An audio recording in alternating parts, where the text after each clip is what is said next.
बड़े शहर में नौकरी करते करते जब तुम अचानक कुछ महीनों बाद अपने घर पहुंचते हो छोटे शहर में, तो कई बार अपने शहर की कोई महक तुम्हें अपनी तरफ खींचती है। ऐसा ही मेरे साथ हुआ जब मैं 4-5 महीने बाद अपने शहर वापस पहुंचा।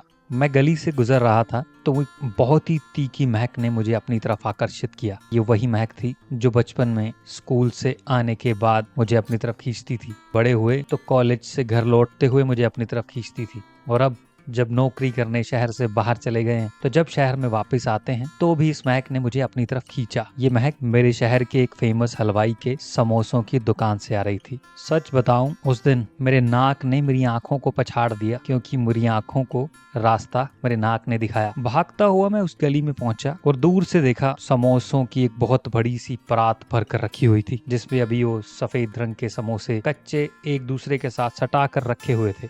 और हलवाई ने वो पूरी परात उठाई और एक एक करके समोसे उस खोलते हुए तेल में डालने शुरू किए। लोगों की भीड़ इकट्ठा होने लगी।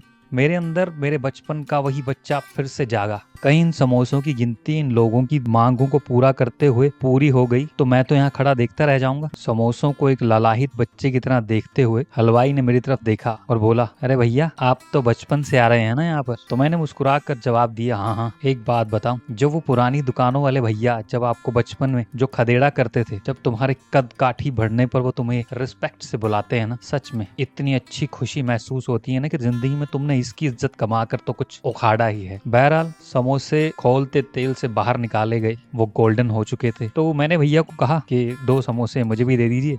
भैया ने अपने साथ रखी एक अखबार उठाई और उसमें 2 समोसों को रखकर मसलते हुए उसमें चटनी डाली और मेरे हाथ में पकड़ा दिया। मैंने समोसा खाया। सच बताऊं तो पहला निवाला मुझे मेरे बचपन में वापस ले गया, लेकिन इस बार कुछ स्वाद नया था। तो मैंने भैया से पूछा, अरे भैया, अब स्वाद में कुछ बदलाव आ गया है, पहले से बेहतर लग रहे हैं, कोई नया मसाला लाए हो क्या? तो भैया ने मुस्कुराते हुए कहा, अरे नहीं भैया, मसाले तो वही पुराने हैं, पर ये अखबार आज का है जिस पर रखकर तुम्हें समोसा परोसा है। भैया जी का यह व्यंग्यात्मक रूप देखकर बाँछें खिल गई मेरी।